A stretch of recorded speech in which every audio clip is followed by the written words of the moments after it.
నమస్తే సార్, జై హింద్. నిజానికి ఇప్పుడు పాకిస్తాన్ మొత్తం కుప్పకూలిపోతున్న పరిస్థితి కనిపిస్తుంది. పాకిస్తాన్ హెడ్ క్వార్టర్స్ పై కూడా మన డ్రోన్ అటాక్ చేసిన వాళ్ళు అడ్డుకునేటువంటి పరిస్థితిలో లేదు. ఇప్పుడు పాకిస్తాన్ పరిస్థితి ఎలా ఉందనుకోవచ్చు? చాలా ఘోరంగా ఉంది సార్. వాళ్ళు అడిగి దెబ్బలు కొట్టించుకుంటున్నారు, సర్వనాశనానికి చాలా త్వరగా వెళ్ళిపోతున్నారు. ఏంటి ఇమ్రాన్ ఖాన్ చెల్లి కూడా అంటుంది పాకిస్తాన్ ప్రజలు అనుకుంటున్నారు ఎందుకు భారతదేశ డ్రోన్ మనం ఆపలేకపోతున్నామని. ఇమ్రాన్ ఖాన్ చెల్లి కూడా అదే అంటుంది. మేము భారతదేశ ఎయిర్ క్రాఫ్ట్ పూర్తి చేస్తామని ఆర్మీ చెప్తుంది, కానీ ఆర్మీ హెడ్ క్వార్టర్స్ పైనే దాడి జరిగితే కనీసం ఆపలేకపోయిందని ఆర్మీ ప్రశ్నిస్తుంది. సుదర్శన్ చక్రాన్ని ఆపగలమా సార్? సుదర్శన్ చక్రంతో ఏరుకోరి తెరిపించుకున్నాం. S-400 అంటే ఏంది? దాన్ని ఏకకాలంలో 16 డ్రోన్లను ఆపగలదు. ఏకకాలంలో 9 చోట్ల అటాక్ చేసే శక్తి ఒక్క భారతదేశానికి మాత్రమే ఉంది ప్రపంచంలో. ఇప్పటికే మన పాకిస్తాన్ ఎయిర్ డిఫెన్స్ వ్యవస్థని మనం నిర్వీర్యం చేసాం, న్యూట్రలైజ్ చేసాం. ఇక పాకిస్తాన్ ఎయిర్ డిఫెన్స్ వ్యవస్థ కుప్పకూలిపోయినట్టేనా?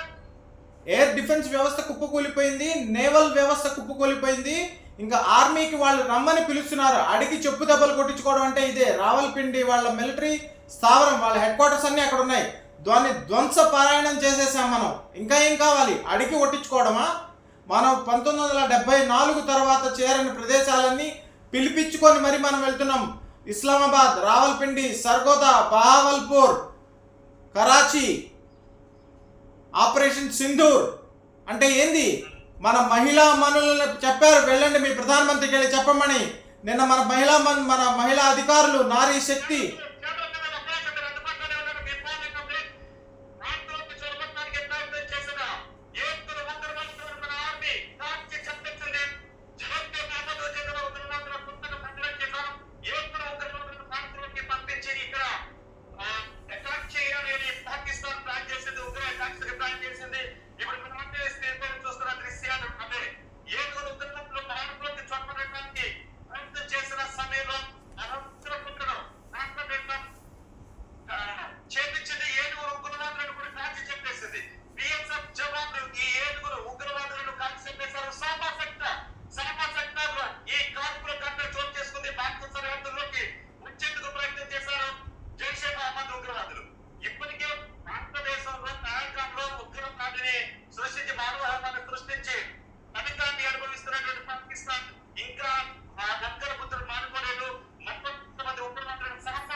జవాన్లు పార్టీ చెప్పేశారు. ఇప్పటికీ పాకిస్తాన్ కి బుద్ధి రావడం లేదు. పాకిస్తాన్ లో ఇప్పటికే ఉగ్రవాదులను భారతదేశంలోకి పంపించి ఇక్కడ నాట్రామాన్ని సృష్టించాలనుకుంటున్న BSF జవాన్లు కుట్ర చేశారు. శ్యామప్రసాద్ గారు, ఒక వైపు మన వైపు ప్రయత్నిస్తున్న మెసేజ్ డిఫీట్ చేసి నేను కూడుస్తున్నాం. పాకిస్తాన్ కి మన డ్రోన్ అడ్డుకోవడం చేత కావట్లేదు. ఇప్పుడు ఏం ఉగ్రవాదులను పంపించాలని చూస్తుంది. BSF జవాన్లు పార్టీ చెప్పేశారు. పాకిస్తాన్ ఆలోచన విధానాన్ని ఎలా చూడాలి? వాళ్ళ దగ్గర ఏం మిగలలేదు సార్. ఆయుధాలు మిగలలేదు, శక్తి సామర్థ్యాలు మిగలలేదు, డబ్బులు మిగలలేదు. ఈరోజు IMFకి లోన్ కోసం అప్లై చేసుకున్నారు 26వ సారి. ఇంకా మిగిలింది ఎవరు? మనుషులకి ఏముంది? వాళ్ళకి కూలీ డబ్బులు ఇచ్చి డ్రగ్స్ ఇచ్చి పంపిస్తున్నారు. వాళ్ళు ఎంతసేపు చచ్చిపోతారు. మ్యాన్ పవర్ లేదు, మషీన్ లేదు, ఎక్విప్మెంట్ లేదు, విల్ పవర్ లేదు. కుప్పకూలిపోవడమే. ఈరోజు వైట్ ఫ్లాగ్ వచ్చేయడమే, అంతే.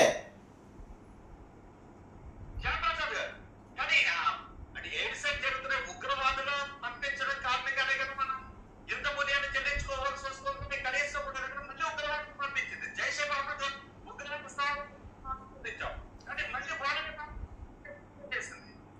సార్, ప్రపంచం మొత్తంలో దేశాలకి ఆర్మీలు ఉంటాయి సార్. పాకిస్తాన్లో ఆర్మీకి ఒక దేశం ఉంది, కానీ ఆ దేశాన్ని కూడా కోల్పోతున్నారు వాళ్ళు. 1971లో వాళ్ళు బంగ్లాదేశ్ని కోల్పోయారు.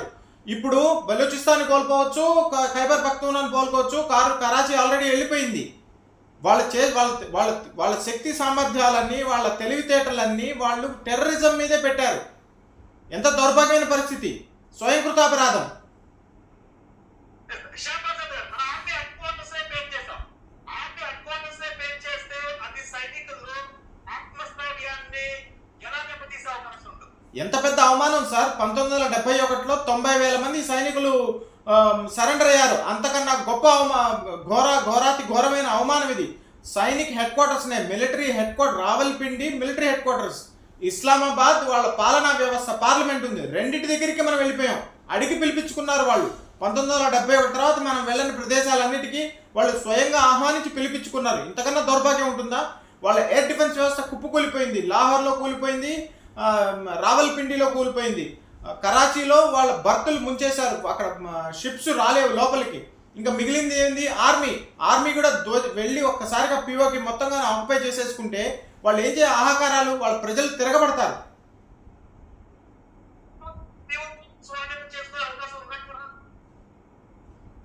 పిఓకిని స్వాధీనం మన కంట్రోల్లో ఉంది, మన ఇష్టం, మనం అనుకున్నప్పుడు చేసేయచ్చు.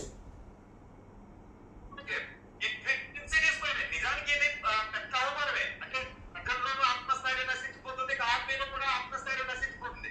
ఒక్క డ్రోన్ కూడా భారత వైపు నుంచి వచ్చి ఒక్క డ్రోన్ నుంచి మనం ఆపలేకపోయాం. మరి ఇలాంటి సమయంలో కూడా వాళ్ళు ఒక పైలట్ జెట్ వేసుకుని ఇప్పుడు మనపై యుద్ధానికి అవకాశం ఉంటుందో ఒక పైలట్ ఇలాంటి సమయంలో పాకిస్తాన్ ఆర్మీ ఇంకా పైలట్ జెట్లు వేసుకుని మన వైపు వచ్చే అవకాశం ఉంటుందా?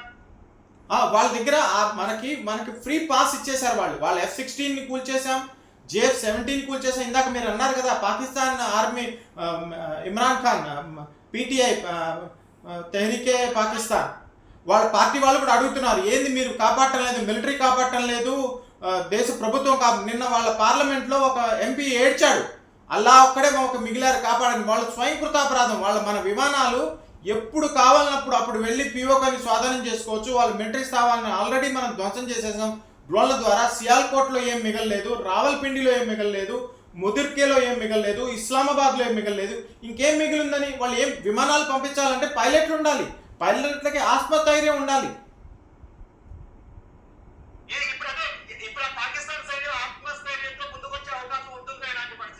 సమస్య లేదు, వాళ్ళు పైలట్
ఎంత దౌర్భాగ్యం చూడండి. అరువు తెచ్చుకున్నాను, అడుక్కు తినాల నానాది. వాళ్ళు తెచ్చుకున్న వ్యవస్థ పేరు Q9, చైనా వాళ్ళకి ఇచ్చిన వ్యవస్థ పేరు. అమెరికా వాళ్ళు ఇచ్చిన వ్యవస్థ పేరు. ఇవన్నీ కూడా ఎయిర్ డిఫెన్స్ సిస్టము, వాళ్ళ మిసైల్స్ కూడా జామ్ అయిపోతున్నాయి. అంటే ఏంది? చైనా అమెరికాలే వాళ్ళకి పాస్వర్డ్స్ ఇవ్వటం లేదు. మరోవైపు ఏంటి, మన దగ్గర ఉన్న వ్యవస్థ అంతా మేడ్ ఇన్ ఇండియా. మన పాస్వర్డ్లు మనవే, జామర్లు మనవే. మనం వాటిలో ఉన్న ఎక్విప్మెంట్తో అనుసంధానం చేసుకోవచ్చు, మ్యాపింగ్ చేసుకోవచ్చు, బ్లూటూత్ ద్వారా కానీ ఇంకో టెక్నాలజీ ద్వారా కానీ. వాళ్ళకి ఆ వ్యవస్థ కూడా లేదు. వాళ్ళ అరువు తెచ్చుకున్నవి లేవు, పైలట్లను విమానాలను నడపడానికి పైలట్లు లేరు. ఇంకా మిగిలింది ఎవరు? వాళ్ళకి కిరాయికి ఉండాలి, కిరాయి మూకలు. వాళ్ళని పంపిస్తున్నారు, వాళ్ళని BSO ధ్వంసపారాయణం చేస్తోంది. శ్యామప్రసాద్ గారు మీరు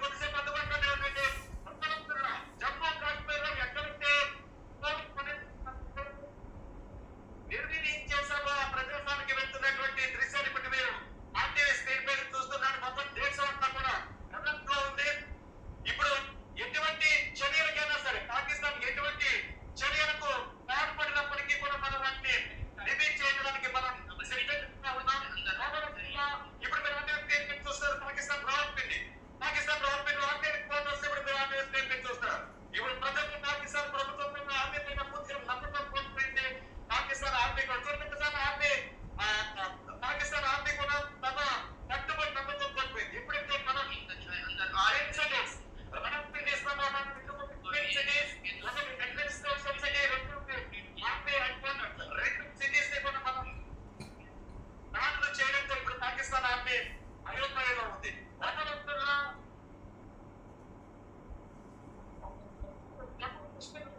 దాడి జరిగిందో, ఎక్కడైతే డ్రోన్ ని మనం కూర్చివేశామో ఆ ప్రదేశానికి వెళుతూ ఉన్నారు. రాష్ట్ర ప్రభుత్వాలు, కేంద్ర ప్రభుత్వాలు అన్ని కూడా సమన్వయంతో పనిచేస్తూ ఉన్నాయి. ఉగ్రవాదుల బీజం అందించడానికి, పాకిస్తాన్ ను సమర్థవంతంగా ఎదుర్కోవడానికి. ఇప్పుడు మీరు ఆర్టీవీ స్క్రీన్ మీద చూస్తున్నట్టు రావల్పిండిపై డ్రోన్ దాడి దృశ్యాలు. రావల్పిండిపై దాడి చేస్తే కనీసం పాకిస్తాన్ దాన్ని అడ్డుకోలేకపోయింది. పాకిస్తాన్ లో ఆర్మీ హెడ్ క్వార్టర్స్ తగలబెట్టుకుంటున్నటువంటి దృశ్యాలు ఇప్పుడు మీరు ఆర్టీవీ స్క్రీన్ పైన చూస్తున్నారు. ఇది సైన్యం యొక్క ఆత్మస్థైర్యాన్ని దెబ్బతీసే చర్య ఇది. నిజానికి మనం కొన్ని రోజుల క్రితమే చూసాం. ఎప్పుడైతే మన సైనిక విన్యాసాన్ని ప్రారంభిస్తున్నామో, సైనిక సన్నద్ధతలు చేస్తున్నామో, అప్పుడు సైనికులు ఒక పదవులకు రాజీనామా చేసి వెళ్ళిపోయినటువంటి పరిస్థితులను మనం చూసాం. ఇప్పుడు పాకిస్తాన్ లో మన డ్రోన్ అడ్డుకోలేక పాకిస్తాన్ చక్కెర పడిపోయినటువంటి దృశ్యాలు కనిపిస్తున్నాయి. రావల్పిండిపై డ్రోన్ దాడితో ఆర్మీ హెడ్ క్వార్టర్స్ దెబ్బతిన్న దృశ్యాలు. అంతేకాదు రావల్పిండిలో రావల్పిండి స్టేడియం కూడా దెబ్బతిన్నట్టుగా తెలుస్తోంది. ఇండియా పాకిస్తాన్ వార్ ప్రభావం మీకు ఐపీఎల్ అయిపోయినప్పటి నుండి మొత్తం ఐపీఎల్ సీజన్ ని మొత్తం రద్దు చేస్తున్నట్టుగా నిర్ణయం తీసుకుంది.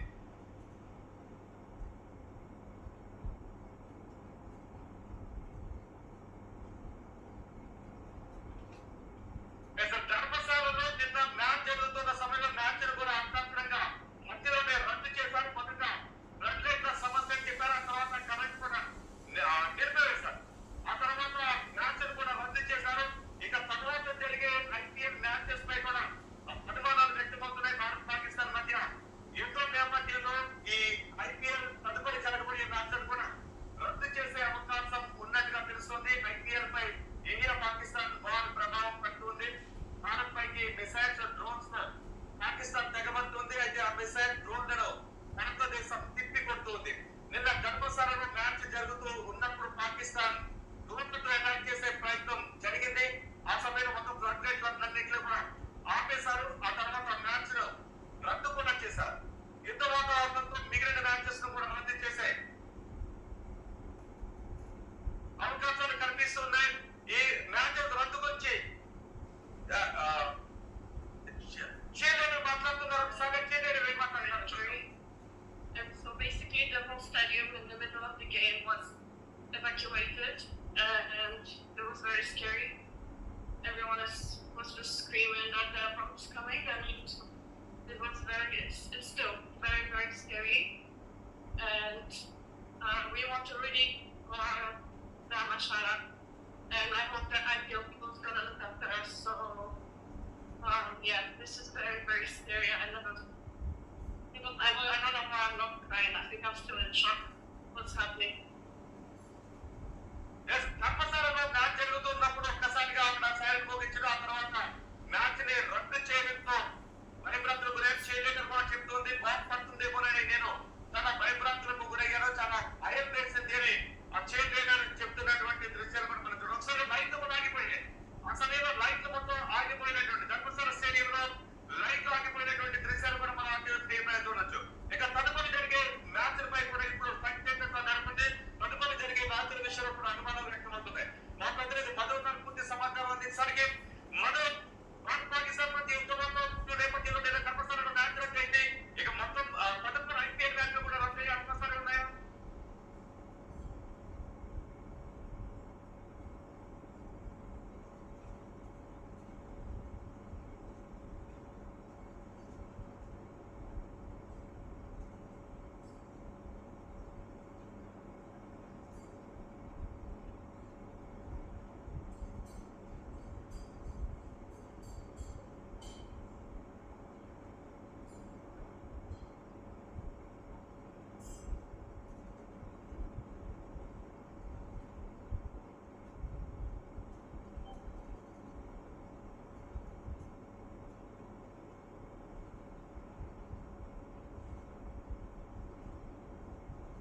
ఏమీ చేయలేదు సార్. మీరు ఒక విషయం గుర్తించండి, అబోటాబాద్లో ఒసామా బిన్ లాడన్ని 5 ఏళ్ల పాటు పెట్టుకున్నారు. రావల్పిండికి కొద్ది దూరంలోనే ఉంది అబోటాబాద్. అమెరికాకి 5 ఏళ్ళు పట్టింది అది కనుక్కోవడానికి.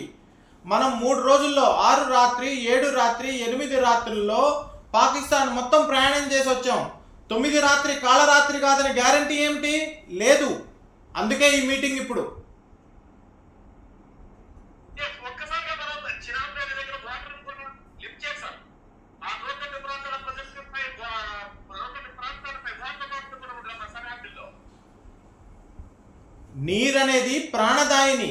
వాళ్ళు ఆ నీళ్ళని కూడా గౌరవించలేదు. ఇండస్ వాటర్ ట్రీటీని మనము సముద్ర వాతావరణంలో వాళ్ళకి ఒక గ్రేషియస్గా మనం 80% వాళ్ళకి ఇచ్చాం. వాళ్ళు ఏం చేస్తున్నారు? ఆ నీళ్ళని కూడా నీళ్ళ పక్కన కెనల్స్ పక్కన ఆర్మీ కంటోన్మెంట్లు కట్టుకుంటున్నారు, ఆర్మీ బంకర్స్ పెట్టుకుంటున్నారు. ఆ ఇంటెలిజెన్స్ ద్వారా మనకు ఆ విషయం తెలిసింది. మనం ఏం చేసాం? నీళ్ళనంతా ఒకసారి ఖాళీ చేసాం, ఒకసారి ఎత్తి మూసేసాం. వాళ్ళ ఆర్మీ ఇన్స్టలేషన్స్ అన్నీ కెనల్స్ పక్కనే ఉన్నాయి, అవన్నీ కూలిపోయినాయి ఇప్పుడు. రాజ్నాథ్ సింగ్ త్రివిధ అధిపతులతో సమావేశమయ్యారు. సీడీఎస్ కూడా ఈ సమావేశంలో ఉన్నారు. నెక్స్ట్ ఏం చెప్పబోతుంది? ఈ సమయంలో ఈ మీటింగ్ చాలా కీలకమైన మీటింగ్. త్రివిధ అధిపతులతో రక్షణ శాఖ మంత్రి సమావేశం అయ్యారంటే నెక్స్ట్ ఏం జరగబోతుంది అనుకోవచ్చాడు. ఇప్పటి వరకు మనము ఎయిర్ సుపీరియారిటీ స్థాపించాం. వాళ్ళ ఎయిర్ డిఫెన్స్ని ధ్వంసం అయిపోయింది. వాళ్ళ కరాచీలో నేవీ వ్యవస్థ కూలిపోయింది. కరాచీలో బోట్లో షిప్పులు రాలేవు. అక్కడి నుంచి అటాక్ చేయడానికి కానీ డిఫెన్స్ చేయడానికి కానీ నేవల్ పని చేయలేదు. విమానాలు, మన యుద్ధ విమానాలు స్వైర విహారం చేసి రావచ్చు. పాకిస్తాన్లోకి ఇంకా మన యుద్ధ విమానాలు ప్రవేశించలేదు. ద్రోణులనే వాళ్ళు అప్పుకోలేకపోయారు. వాళ్ళ JF-17ని కూల్చేసాం, F-16ని కూల్చేసాం. ఇంకా మన ఆర్మీ వంతు. ఆర్మీ ఒకసారి దిగిందంటే రచ్చే.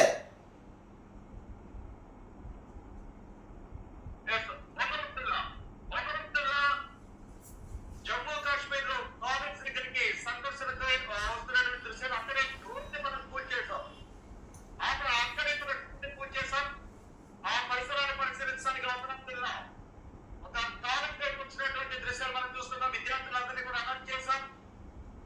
సైలెంట్ పోతున్న వెంటనే వాళ్ళు ఏ విధంగా అన్నింటి కావాలి అనే విషయాన్ని కూడా మనం చెప్పాం. ఇప్పటికే రాష్ట్ర ప్రభుత్వాలు కేంద్ర ప్రభుత్వాలు పూర్తిగా అలర్ట్ అయి ఉన్నాయి. జమ్మూ కాశ్మీర్ లో ఈ గల్వాన్ కూడా డ్రోన్ అటాక్ కి పాల్పడింది పాకిస్తాన్. జమ్మూ కాశ్మీర్ ముఖ్యమంత్రి ఒమర్ అబ్దుల్లా డ్రోన్ పడినటువంటి ప్రాంతంలో ఉన్న విద్యా సంస్థలు పరిశీలించాక గుజరాత్ యూనివర్సిటీని ఆయన సందర్శించడానికి వచ్చినటువంటి దృశ్యాలు మీరు ఆర్టీవీ పేపర్ చూస్తున్నారు.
జరుగుతున్న పరిణామాలన్నిటి గురించి శాంత సౌకర్యాలతో మాట్లాడడం నాకే ఎక్స్ కమాండర్ అయిన బిగ్ కమాండర్ శాంత సౌకర్యాలు ఇప్పుడు ఢిల్లీలో మనం సైలెంట్ ప్రాక్టీస్ చేయబోతున్నాం. అటు రాజ్నాథ్ సింగ్ త్రివిధ అధిపతులతో సమావేశం అవుతున్నారు.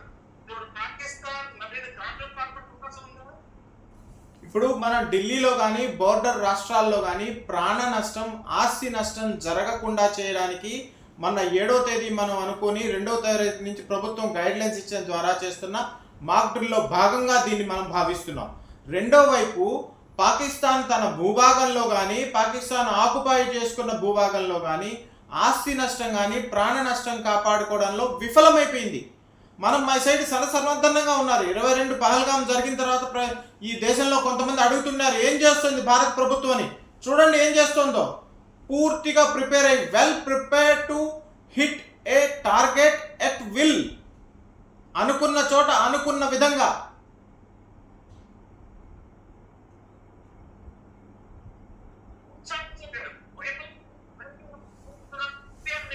రద్దు చేశారు. కండపల్లి జరగాల్సిన ఐపీఎల్ మ్యాచెస్ కూడా రద్దు చేస్తూ నిర్ణయాన్ని తీసుకున్నారు. నిన్న కర్మసారి మ్యాచ్ ని రద్దు చేశారు పాకిస్తాన్ ఒక సంఘం. ఎక్సైజ్ కి పాల్పడడంతో వాటిని తిప్పుకుంటే క్రమంలో నిన్న బ్లాక్ అవుట్ కి పిలుపునిచ్చాం. ఆ సమయంలో ధర్మశాలలో కూడా మొత్తం బ్లడ్ రైట్స్ అన్నింటినీ కూడా మనం ఆపేశాం. ఇక ఐపీఎల్ మ్యాచెస్ జరిగే అవకాశం ఉందని ఐపీఎల్ ఈ సిరీస్ లో ఇక జరగబోయే మ్యాచ్ అన్ని కూడా రద్దయిపోయాయి. ఇక ఐపీఎల్ ఈ సిరీస్ జరిగే అవకాశం లేదు. ఇండియా పాకిస్తాన్ ఉద్రిక్తత నేపథ్యంలో ఐపీఎల్ తదుపరి మ్యాచ్ అన్నింటిలో కూడా వాయిదా వేశారు. కొంతమంది రీస్కెడ్యూల్ చేసే అవకాశం కనిపిస్తుంది. సిరీస్ ని రద్దు చేస్తారా లేదంటే కొన్ని నెలల తర్వాత వాటిని అంత సర్దుమణిగిన తర్వాత నిర్వహించే విధంగా రీస్కెడ్యూల్ చేస్తారా అన్న దానిపైన క్లారిటీ రావాల్సింది. ప్రస్తుతం మాత్రం ఐపీఎల్ తదుపరి మ్యాచ్లన్నీ కూడా వాయిదా పడ్డాయి. ముందు ఈ సిరీస్ ని రద్దు చేస్తారా లేదా రీస్కెడ్యూల్ చేస్తారా అన్న దానిపై ఇంకా సమాచారం రావాల్సింది. మన భద్రత పదవి కొంత సమాచారం తీసుకోవడానికి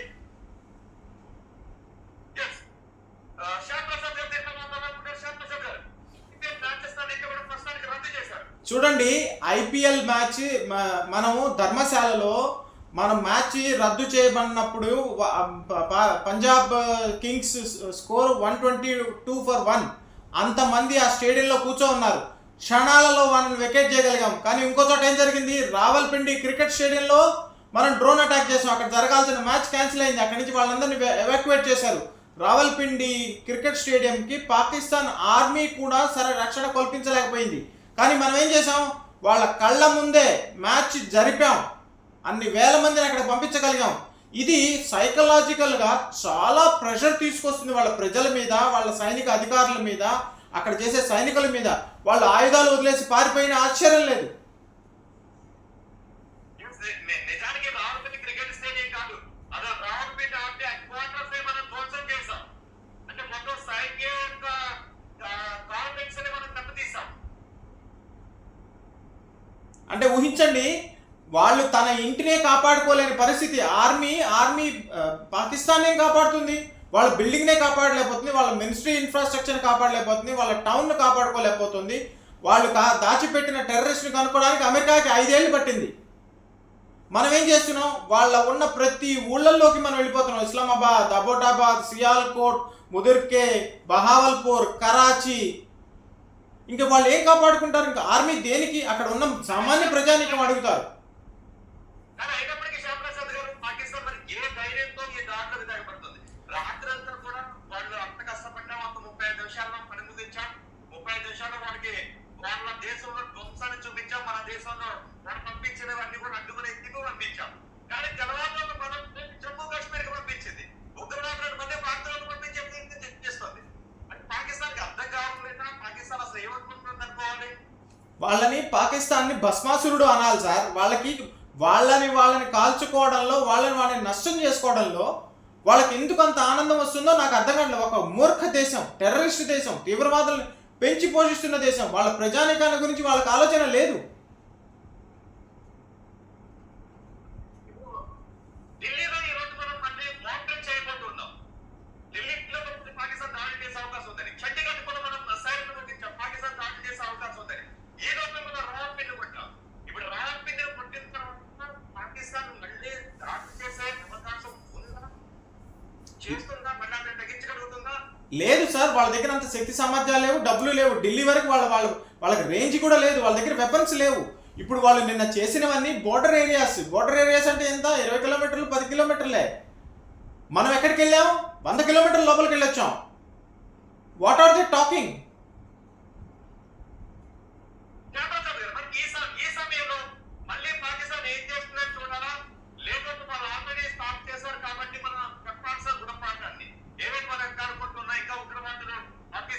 మట్టిగా ఉన్నాడు, మసూద్ అంతా కూడా అక్కడ మట్టిగా ఉన్నాడు. కాబట్టి వీళ్ళందరి కోసం ఇంకా వార్నెట్ స్టార్ట్ చేస్తారు. కాబట్టి దానికి మనం సైనికులను ముట్టుకోలేదు అని కూడా మన సైనిక స్థావరాలను టార్గెట్ చేసుకుంటూ వచ్చారు. కాబట్టి మన యొక్క దూకుడుగా ఉంటారంటారా? ఒకవేళ పాకిస్తాన్ వైపు నుంచి తగ్గింపు చర్యలు ఉన్నా లేకపోయినా మనం దూకుడుగానే ఉంటారా? జైషే మహమ్మద్, లష్కరే తయబా, ఆర్టీఎఫ్ అన్ని స్థావరాలని ఎక్కడెక్కడ వాళ్ళ ఆర్మీ బిల్డింగ్ల పక్కన దాంకొని కూర్చున్నా కానీ బంకర్లలోకి వెళ్ళి వాళ్ళు మనం ధ్వంసపారాయణ చేశాం. పాకిస్తాన్ చేయగలిగే పనులు 2 మాత్రమే ఉన్నాయి. ఒకటి, ఈ రోజు రాత్రి సరెండర్ అవుతారా, రేపు సరెండర్ అవుతారా, ఆప్షన్ ఇవ్వడానికి అక్కడ మీటింగ్ జరుగుతోంది ఢిల్లీలో.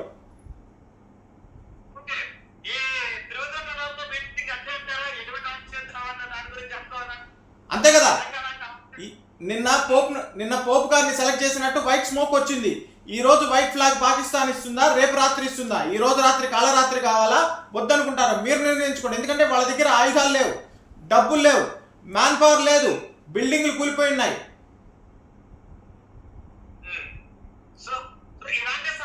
ఇలాంటి సమయంలో మనం చెప్పాల్సిన కొంచెం వాళ్ళు సరెండర్ అయిపోయినప్పటికీ కూడా నెక్స్ట్ ఏం లేదు సార్, వాళ్ళు కోలుకోవడానికి ఏళ్ళు పడతాయి. వాళ్ళ దగ్గర డబ్బులు లేవు, వాళ్ళ దగ్గర ఫారెన్ రిజర్వ్ లేదు. ఒక్కో విమానం టేక్ ఆఫ్ అయి ల్యాండ్ అవ్వాలంటే కనీసం 3 కోట్లు అవుతుంది. ఒక్క 10 నిమిషాల విమానానికి ఒక్కో విమానం ఖర్చు 2000 కోట్లు.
స్వాధీనం చేసుకున్నది పాకిస్తాన్ తయారీ మిసైల్ గా చెప్తున్నారు.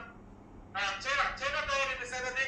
చైనా తయారు చేసిన మిసైల్ మన ఎయిర్ డిఫెన్స్ వ్యవస్థతో శ్యాంప్రసాద్ గారు ఒక మిసైల్ మొత్తం స్ట్రక్చర్ మొత్తం ఫుల్ గా కనబడుతుంది. అది పాకిస్తాన్ చైనా నుంచి దిగుమతి చేసుకున్నది. చైనా నుంచి దిగుమతి చేసుకోవడంలో ఒక విషయం ఏంటంటే వీళ్ళ దగ్గర తయారు చేసే శక్తి సామర్థ్యాలు లేవు. పాకిస్తాన్లో ఇండస్ట్రీస్ లేదు. వాళ్ళు అక్కడి నుంచి అరువు తెచ్చుకున్నారు. ఒక ఫ్యాక్టరీ మేడ్ సెట్టింగ్స్ అవి. ఫ్యాక్టరీ సెట్టింగ్స్లో ఇక్కడ ట్రైనింగ్ లేకపోతే వాళ్ళు ఉపయోగించలేరు. కాబట్టి ఫెయిల్ అయిపోతాయి. ఆ బ్యాటరీలు పనిచేయవు, పాస్వర్డ్స్ పనిచేయవు. మన దగ్గర ఉన్నవి ఇండిజినస్వి. మన వాళ్ళు శక్తియుక్తులు ట్రైనింగ్ చేసి ఉన్నవాళ్ళు. వాళ్ళు అరువు తెచ్చుకొని ప్రయోగించి ఎన్ని రోజులు ప్రయోగిస్తారు? 2 రోజులు 3 రోజులే. ఆ తర్వాత పరిస్థితి ఏంటి?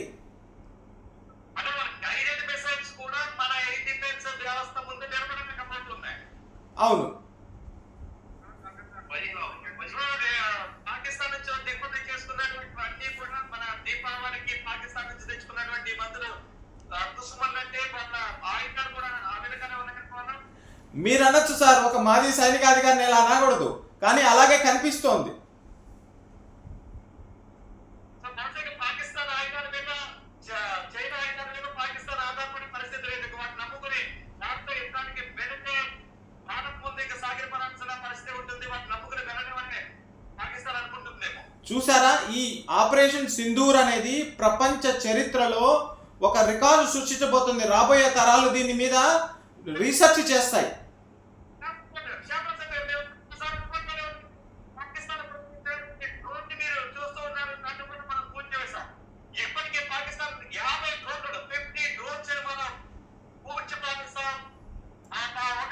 పాకిస్తాన్ ప్రయోగించిన మిసైల్ ఒక పక్షం చూస్తున్నారు. పాకిస్తాన్ ప్రయోగించిన డ్రోన్ ని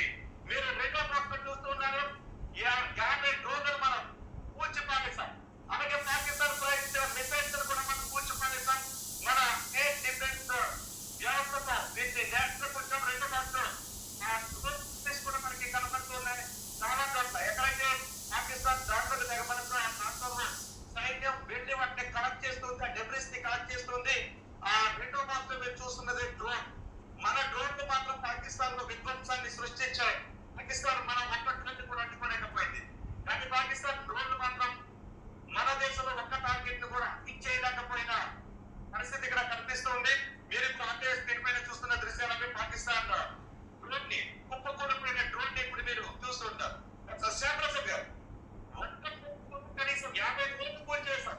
50 రోజులు ఒక్కటి కూడా భారతదేశంలో టార్గెట్ చేరలేకపోయింది. మనం పంపించిన ఒక్క మిసైల్ ఒక డ్రోన్ ని కూడా పాకిస్తాన్ అడ్డుకోలేకపోయింది. చూడండి సార్, మన వ్యవస్థ పేరు సుదర్శన చక్రం. ఇజ్రాయలీ వాళ్ళది ఐరన్ డోమ్ అంటారు. సుదర్శన చక్రం ఎంత పవర్ఫుల్గా ఉందంటే ఎట్ ఏ టైం 36 టార్గెట్స్ని అది అడ్డుకోగలదు. ఎట్ ద సేమ్ టైం మన డ్రోన్ వ్యవస్థ ఎలా ఉంది, అంచెలంచెలుగా అనుకున్న చోట వీలైన విధంగా 9 చోట్ల చేస్తున్నాం. ఇది ప్రపంచ యుద్ధ చరిత్రలో ఎప్పుడు వార్ పవర్లో, ఎయిర్ పవర్లో, వార్ స్టడీస్లో ఎప్పుడు జరగని విధంగా జరుగుతోంది.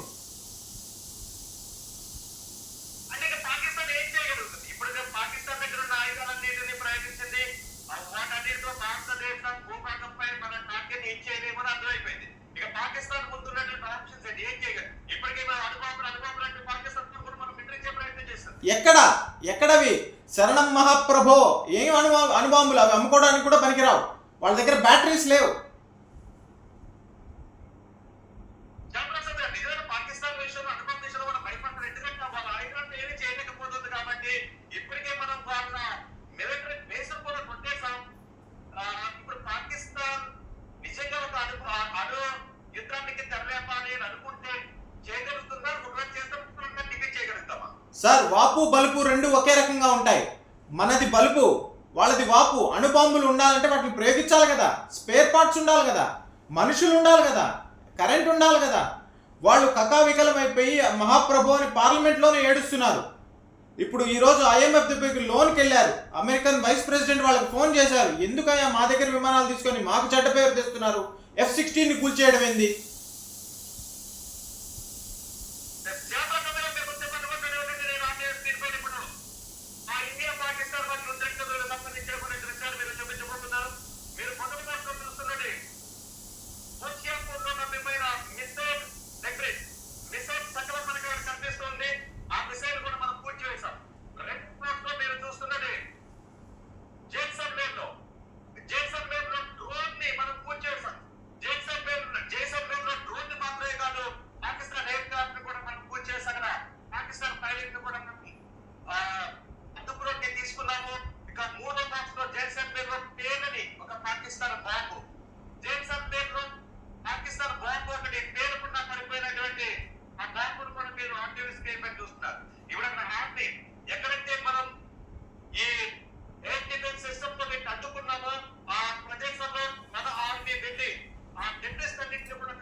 శ్యామ్ ప్రసాద్ గారు, ఎల్ఓసి వెంబడి పాకిస్తాన్ ఇంకా కట్టింపు చర్యలకు దిగుతూనే ఉంది. ఇటు మిసైల్స్ దాడుల్ని చేయలేకపోతుంది, మనం మిసైల్స్ ని అడ్డుకోలేకపోతుంది. కానీ ఎల్ఓసిలో మాత్రం కట్టింపు చర్యలకు దిగుతూనే ఉంది. ఇందాక మీరు అన్నారు కదా సార్, వాళ్ళు దివాళీకి తెచ్చుకున్నవన్నీ ఖర్చు పెట్టాలి. కరాచీలో న్యూక్లియర్ సబ్మెరైన్ అన్నారు, అది ఏం చేసిందో తెలీదు, కరాచీ కూలిపోయింది. ఎయిర్ డిఫెన్స్ సిస్టమ్ అన్నారు, F-16 అన్నారు, JF అనే అవాక్స్ అంటారు, ఎయిర్ బోర్న్ వార్నింగ్ అని, దాన్ని మనం కూల్చేసాం. ఆకాశంలో ఏం మిగలలేదు, నీళ్లలో ఏం మిగలలేదు, ఆయుధాలు ఖర్చు అయిపోయినాయి. ఇంకా మిగిలింది ఏంది, ఎల్ఓసీలో ఉన్నవి, అవి కూడా ఖర్చు పెట్టేసుకున్నారు అనుకోండి, ఓ పని అయిపోతుంది అనమాట. వైట్ ఫ్లాగ్ ఇవ్వడానికి ఈజీగా ఉంటుంది. కానీ ఎల్ఓసి వెంబడి ఎందుకు కాల్పుల ఒప్పందానికి తూర్పుకొచ్చి కాల్పులకు తెగబడుతూనే ఉంది. మొట్టమొదటి ఆపరేషన్ సింధూర్ జరుగుతూ ఉన్నప్పుడు మోటార్ గన్స్ను ప్రయోగించింది ఎల్ఓసి వెంబడి. మొదటి నుంచి కూడా వాళ్ళది ఒక రూల్స్ బేస్డ్ ఆర్డర్ కాదు, వాళ్ళది ఒక రూల్స్ బేస్డ్ కంట్రీ కాదు. మనం మొదటి నుంచి కూడా ప్రపంచంలో శరవేగంగా ఎదుగుతున్న దేశంగా మన మీద మనం కొన్ని బాధ్యతలు పెట్టుకొని బాధ్యతాయుతంగా ప్రవర్తిస్తూ వచ్చాం. వాళ్ళు మనల్ని కవ్వింపు చర్యల మీద కవ్వింపు వేయడం వల్ల ఈరోజు వాళ్ళకి చావు దెబ్బ కొట్టాల్సిన పరిస్థితి, వాళ్ళంతటా వాళ్ళే మనల్ని సెల్ఫ్ ఇన్వైటెడ్గా చేసుకున్న పరిస్థితి. వాళ్ళకి ఇప్పట్లో బుద్ధి మారదు. వాళ్ళకి ఒక బ్రహ్మాండమైన శరాఘాతం జరగాలి. 20-30 ఏళ్ళు వాళ్ళు ఆర్థికంగా సైనికంగా కోలుకోలేని విధంగా దెబ్బ పడితే కానీ వాళ్ళు మారే పరిస్థితులు లేవు. సార్ అదే ఉంది, ప్రపంచ దేశాల దగ్గరికి ఇప్పుడు అప్పు కావాలని వెళ్తున్నారు, పుట్టని పరిస్థితి కూడా ఉంది. భారతదేశం మాపై చేస్తున్నటువంటి దాడి కారణంగా మేము చితికిపోయామని చెప్పే ప్రయత్నం చేస్తారు. వాళ్ళు చెప్పే మాటలు ప్రపంచం నమ్ముతుందంటారా? చైనా లాంటి దేశం కోసం సపోర్ట్ చేస్తాయేమో. నమ్మక తప్పడం ఏంటి సార్, 26 సార్లు ఇంటర్నేషనల్ మానిటరీ ఫండ్ వాళ్ళకి లోన్ ఇచ్చింది, ఏషియన్ డెవలప్మెంట్ బ్యాంక్ లోన్ ఇచ్చింది, తర్వాత వరల్డ్ బ్యాంక్ 7 సార్లు లోన్ ఇచ్చింది. వాళ్ళ దగ్గర అంతా అకౌంట్లో డేటా ఉంది, వాళ్ళు ఇచ్చిన డబ్బులు వాళ్ళకి తిరిగి ఇవ్వాలి కదా, ఈఎంఐలు కట్టాలి కదా. వాళ్ళు మొట్టికాయలే సార్ ఫస్ట్, మనం కాదు. జయప్రసాద్ గారు, కొన్ని కామెంట్స్ వస్తున్నాయి. కామెంట్స్ లో ఉన్నటువంటి క్వశ్చన్ నేను మిమ్మల్ని అడుగుతాను. సహజంగా దాడులన్నీ ఎందుకు నైట్ ఎక్కువ జరుగుతాయనే క్వశ్చన్ అడుగుతున్నాను. నేను పాకిస్తాన్ కూడా నైట్ టైం లోనే దాడి చేసింది. మీరు భలేవాళ్ళు సార్, నైట్ టైం చార్జ్ చేస్తేనే వాళ్ళకి గుక్క తిప్పుకోకుండా చంపేస్తున్నాం. డే టైంలో చేశారంటే ఇంకేం మిగలదు, అక్కడ పార్లమెంట్ కూడా మిగలదు. అంటే అంత స్పందన సమయంలో ఒక్కసారిగా అలజడి లేకుండా దాడి చేసి విధ్వంసం సృష్టించొచ్చారైనా. చీకట్లో వాళ్ళు మనల్ని దాడి చేస్తేనే వాళ్ళని మనం నిద్రపోనీయకుండా చేస్తున్నాం.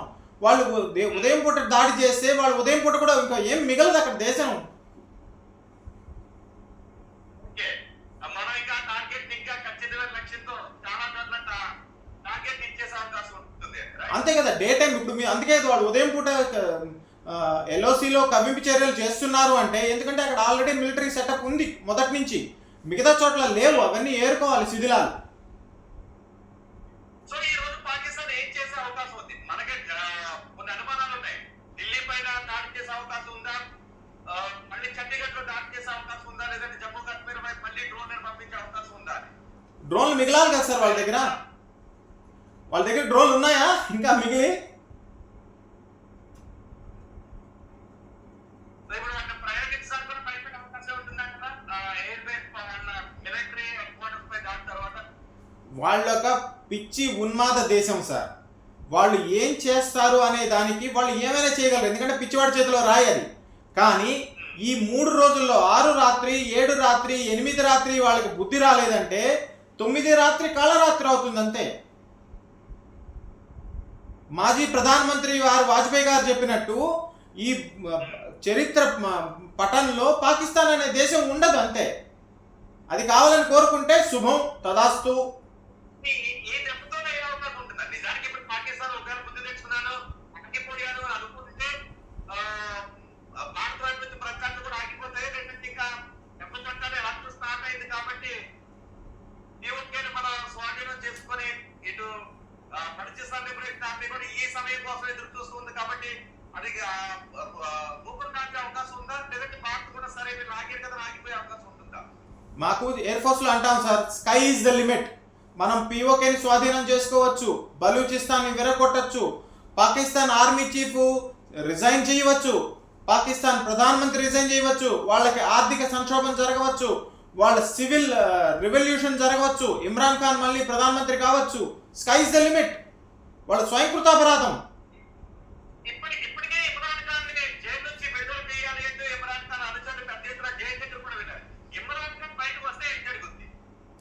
మాజీ ప్రధానమంత్రి ఇమ్రాన్ ఖాన్ వాళ్ళ పార్లమెంట్లో స్టేట్మెంట్ ఇచ్చారు. ప్రధానమంత్రి మోదీ గారిని చూసి నేను ఎంతో నేర్చుకోవాల్సిన అవసరం ఉంది. తన దేశాన్ని ఎలా ముందుకు నడపాలి, మన ప్రజల్ని ఎలా కాపాడుకోవాలి, ఇండియా ఫస్ట్, నా దేశాన్ని ఆయన అన్న వెంటనే ఆయన తీసేశారు. ఆయన అప్పటి ప్రధానమంత్రికి ఇప్పటి ఆర్మీ చీఫ్కి అసలు పడేది కాదు.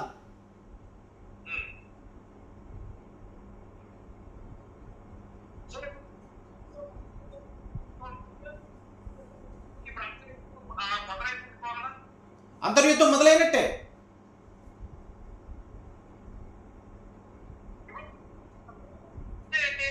నిజానికి అక్కడ ప్రజలు కూడా పాకిస్తాన్ పాలకులు సైనికులు లాగానే చూడాలా, లేదంటే వాళ్ళ ఆలోచన వేరుగా ఉంది అనుకోవాలా? పాకిస్తాన్ చాలా విచిత్రమైన దేశం సార్.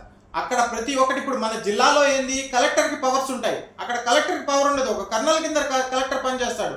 అక్కడ వ్యవస్థలన్నీ నడిపేది ఆర్మీ. పాలు అమ్మాలైనా పాలు తయారు చేసే ఫ్యాక్టరీ ఆర్మీ నడుపుతుంది, బస్సులు నడిపే ఫ్యాక్టరీ ఆర్మీ నడుపుతుంది, ఇండస్ట్రీస్ ఆర్మీ పేరు మీద ఉంటాయి. మీరు ఊహించగలరా ఏ దేశంలో అయినా ఇది? ఆర్మీ ఏం పని చేస్తుంది? బిజినెస్లు చేస్తుంది అక్కడ. ఈ entire country is run by army. అక్కడ ఉన్నది పపెట్ ప్రైమ్ మినిస్టర్, అక్కడ ఉన్నది పపెట్ పార్లమెంట్.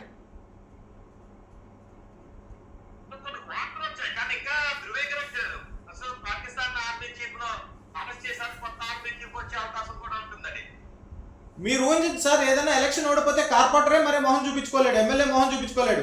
ఒక యుద్ధం ఓడిపోయిన ఆర్మీ జనరల్ని ఎవరిని నెత్తిన పెట్టుకుంటారు? Number 1. Number 2, Pakistan army Imran Khan party పీటీఐకి, పాకిస్తాన్ తహరీకే ఇన్సాఫ్కి అత్యధిక స్థానాలు వచ్చాయి పార్లమెంట్ పాకిస్తాన్ అసెంబ్లీలో. కానీ వాళ్ళని డిస్క్వాలిఫై చేసి వాళ్ళకన్నా తక్కువ సీట్లు వచ్చిన 3 పార్టీలు కలిసి అక్కడ రూలింగ్ చేస్తున్నాయి. అక్కడ దేశ ప్రజలకు ఎన్నుకున్న ప్రధానమంత్రి రాలేదు.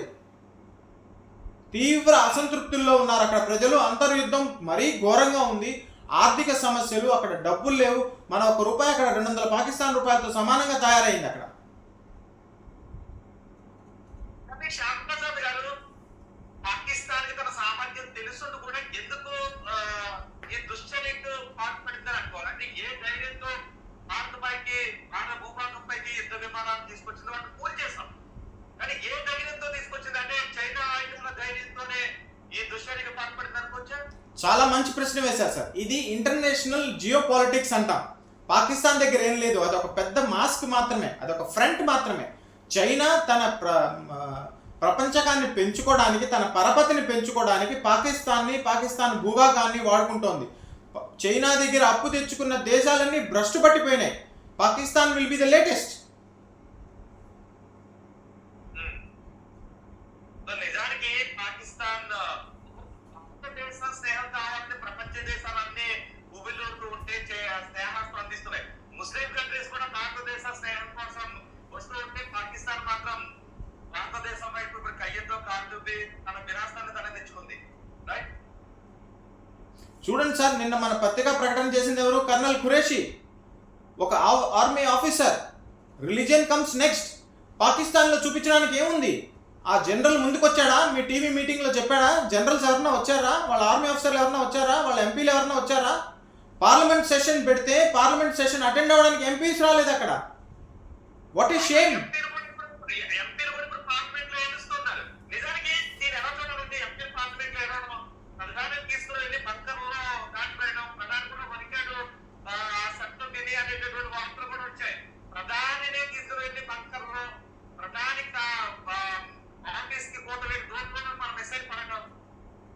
అవును, ప్రధానిని, ఆర్మీ చీఫ్ని సేఫ్ హౌస్కి తరలించారు.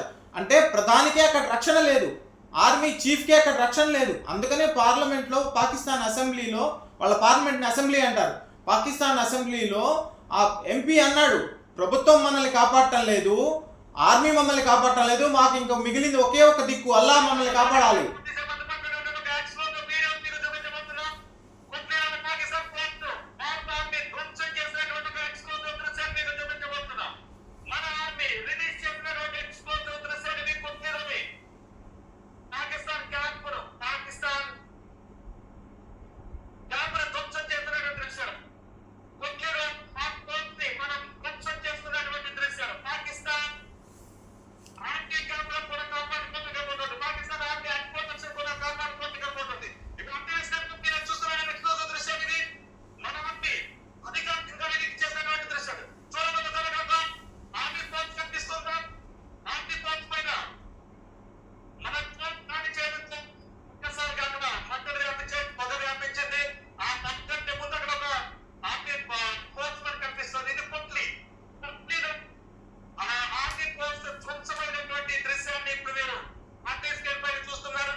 ఆర్మీ రిలీజ్ చేసినటువంటి దృశ్యాలు, ఇండియన్ ఆర్మీ రిలీజ్ చేసిన దృశ్యాలు అందరికంటే వేగంగా మీకు ఎక్స్క్లూసివ్ గా అందిస్తుంది ఆర్మీవి. యుద్ధానికి సంబంధించిన అప్డేట్స్ వేగంగా నిరంతరాయం మీకు అందిస్తున్నాం. శాంతపత్రం పుట్టిన ఆర్మీ పోస్ట్ కూడా మనం ధ్వంసం చేసాం. అది కూడా మన సోషల్ మీడియాలో పెట్టాం. మన ఆర్మీ అధికారికంగా రిలీజ్ చేసింది. ఎందుకంటే ఆర్మీ అడ్వర్టైజ్మెంట్ కూడా మనం అక్కడ ప్రశ్నిస్తున్నటువంటి ఆ దృశ్యాలు కూడా దాన్ని సోషల్ మీడియాలో పోస్ట్ చేసుకుంటున్నారు అక్కడ ప్రజలు. ఇప్పుడు ఒక ఆర్మీ పోస్ట్ కూడా మనం ధ్వంసం చేసాం పుట్టిలో. మీరు ఊహించండి ఆర్మీ పోస్ట్ని ధ్వంసం చేయడమే కాకుండా ఆ విజువల్స్ కూడా మన దగ్గర ఉన్నాయంటే మన టెక్నాలజికల్ ఇన్నోవేషన్, మన టెక్నాలజికల్ సుపీరియారిటీ ఎంత ఉందో మీరు ఒక్కసారి ఊహించండి. ఇది అక్కడ దేశ ప్రజలు గమనించడం లేదనుకుంటారా? అక్కడ సైనికులు గమనించలేదనుకుంటారా? వాళ్ళ మనోభావాలు దెబ్బతినవా? వాళ్ళ ఆత్మస్థైర్యం దెబ్బతిందా? వాళ్ళు పాకిస్తాన్ 1971 వారిలో గల 90,000 మంది అస్త్రసన్యాసం చేసి పారిపోరని ఎలాగా అనుకోగలం? చాలా దెబ్బతీస్తుంది ఇది వాళ్ళ మనోధైర్యాన్ని.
మీరు చూడండి సార్, అక్కడ పాకిస్తాన్కి మీద ఆఫ్ఘనిస్తాన్కి బలూచిస్తాన్కి పీకల దాకా కోపం ఉంది sir. Balochistan mineral rich country.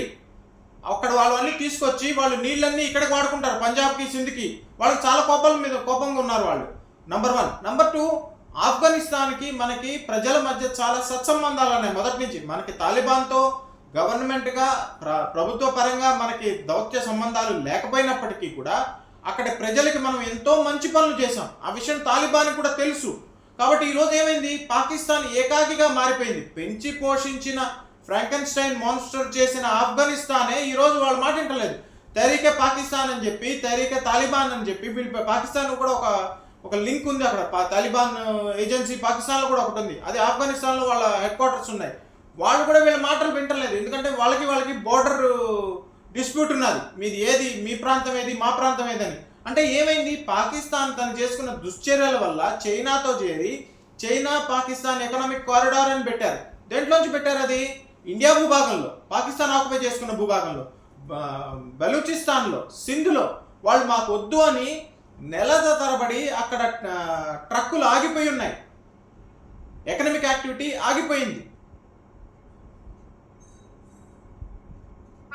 ఇలాంటి పరిస్థితుల్లో పాకిస్తాన్ ఉన్న ఆప్షన్ ఏంటి? ఒకవైపు సొంత భూభాగం నుంచే బలిచిస్తాన్, మరోవైపు ఆఫ్ఘనిస్తాన్. మన కాబూల్ కూడా వెళ్ళి మన దౌత్య ప్రతినిధులు కాబూల్ కూడా వెళ్ళి మాట్లాడించారు. తాలిబాన్ ప్రతినిధులు మాట్లాడించారు. తాలిబాన్ ప్రతినిధులతో మాట్లాడించారు. సో ఎటువంటి నుంచి పాకిస్తాన్ తో సపోర్ట్ లేదు. ఒక చైనా మీద మాత్రం ఆధార పెట్టింది. అంటే అజర్బైజాన్ లో, చైనాలో, బంగ్లాదేశ్ లాంటి పిచ్చుకు లాంటి దేశం తప్ప. దౌత్యపరంగా ప్రభుత్వంలో ప్రపంచం మొత్తంలో పాకిస్తాన్ ఏకాకిగా మారిపోయింది సార్. ఒక తుర్కీయేనే కాదు, ఒక ఆఫ్ఘనిస్తానే కాదు, ఒక చైనానే కాదు, ఒక ఇరానే కాదు, ఒక అజర్బైజానే కాదు, ఒక అమెరికా కాదు, ఒక రష్యా కాదు, అందరూ కూడా చేతులెత్తేశారు. ఎందుకంటే ఇంతవరకు కూడా భారతదేశం అనే సింహం జూలు విదిలించలేదు. మనం మన శక్తియుక్తుల్ని 2014 నుంచి మనం ఇంటర్నల్గా బలం అవుతూ వచ్చాం. ఆ బలాన్ని మనం ప్రదర్శించే సమయం ఆసన్నమైంది. ఎందుకు సమయం ఆసన్నమైంది? పహల్గాం వల్ల.